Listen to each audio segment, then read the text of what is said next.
जो बोए पेड़ बबूल का, वो आम कहाँ से पाए। तो जो जैसा करता है उसको वैसा ही फल की प्राप्ति होती है। जो बोएगा वही पाएगा, जो बोएगा वही पाएगा, तेरा किया आगे आएगा।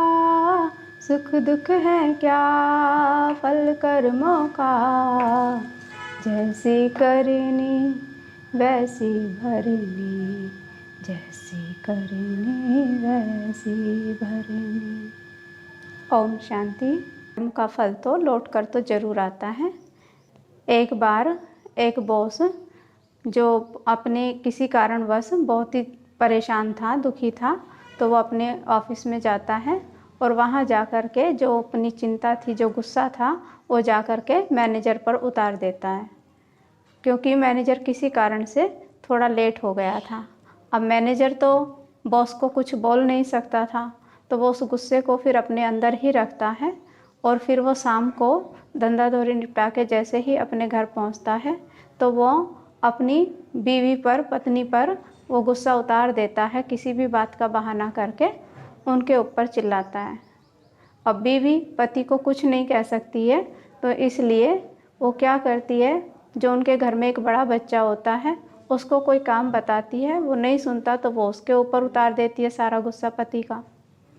अब बच्चा ना माता को कुछ कह सकता है ना पिता को कुछ कह सकता है, तो वो जो भाई बहन खेल रहे थे तो अब वो कुछ पूछने लगता है भाई से, तो वो क्या करता है, वो उसको अपना सारा गुस्सा उतार देता है, उसको चांटा लगा देता है। अब जो छोटा बच्चा था वो बड़े भाई को कुछ कह नहीं सकता, तो इतने में ही एक छोटा पप्पी आ जाता है जिससे वो छोटा बच्चा रोज़ खेलता था, लेकिन अभी उसे बहुत गुस्सा आ रहा था, वो बहुत चिड़ा हुआ था, तो वो उस पप्पी को लात मार देता है और वो पप्पी चिल्लाता हुआ घर से बाहर चला जाता है। और बाहर जाते समय उसे एक व्यक्ति मिलता है और वो उस व्यक्ति को पैर में काट लेता है।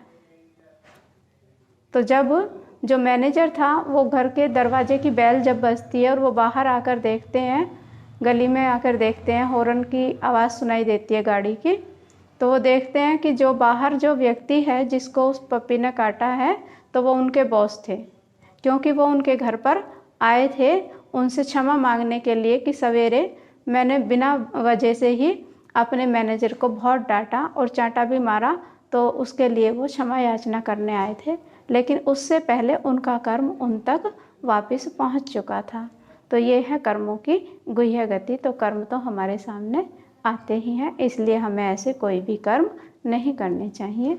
एक दिन एक बेटा अपनी माँ के पास आता है और अपनी माँ से पूछता है कि माँ, मुझे एक ऐसा ऑफ़र मिला है तो जिससे मुझे धन की प्राप्ति तो बहुत ज़्यादा हो जाएगी, लेकिन मेरा मन उस कार्य को करने के लिए एक्सेप्ट नहीं कर रहा है, तो मुझे क्या करना चाहिए, क्योंकि उस कार्य को करने से अनेकों लोगों को दुख और दर्द की प्राप्ति भी हो सकती है। तो माँ कहती है, देखो बेटा, मैं बहुत ज़्यादा पढ़ी लिखी या समझदार तो नहीं हूँ, लेकिन मैं तुमको एक ही बात बताना चाहूँगी कि जब मैं रोज़ तुम्हें सवेरे जगाने के लिए आती हूँ तो तुम बहुत ही सुख और चैन की नींद सोए हुए होते हो और उसे देखकर मेरा मन बहुत खुश हो जाता है। लेकिन ऐसा ना हो, तुम कोई भी ऐसा कर्म मत करना कि मैं तुम्हें सवेरे को जगाने के लिए आऊँ और तुम मुझे पहले से ही जागे हुए मिलो, क्योंकि आज संसार में लोग धन तो बहुत कमा लेते हैं, भिन्न भिन्न तरीक़ों से धन को कमाते हैं, भिन्न भिन्न सुख साधन भी जुटा लेते हैं, लाखों के गद्दे पर सोते हैं, लेकिन पूरी रात उनकी करवट बदलने में ही गुजर जाती है, क्योंकि उनके मन को सुख और चैन नहीं होता है और उनकी आँखों की नींद ही उड़ जाती है। तो ऐसे हमें ऐसे कर्म करने चाहिए कि हमारी नींद ना फिटे। तो ऐसे ही कर्म के फल तो मनुष्य को किसी न किसी रूप में सामने आते ही हैं। जैसे हम देखते हैं कि आँखों ने देखा कि सामने एक वृक्ष है और वृक्ष फलों से लदा हुआ है, तो आँखों ने देखा, लेकिन आँख फल को तोड़ नहीं सकते हैं और पैर वहाँ तक चल कर जाते हैं, तो पैर भी फल को तोड़ नहीं सकते हैं, तो उसके लिए हाथ को ही फल तोड़ना होता है। तो फल तोड़ा हाथ ने, आँख ने देखा और पैर वहाँ तक पहुँचा और हाथ ने तोड़ा और मुख में खाया और फल गया पेट में।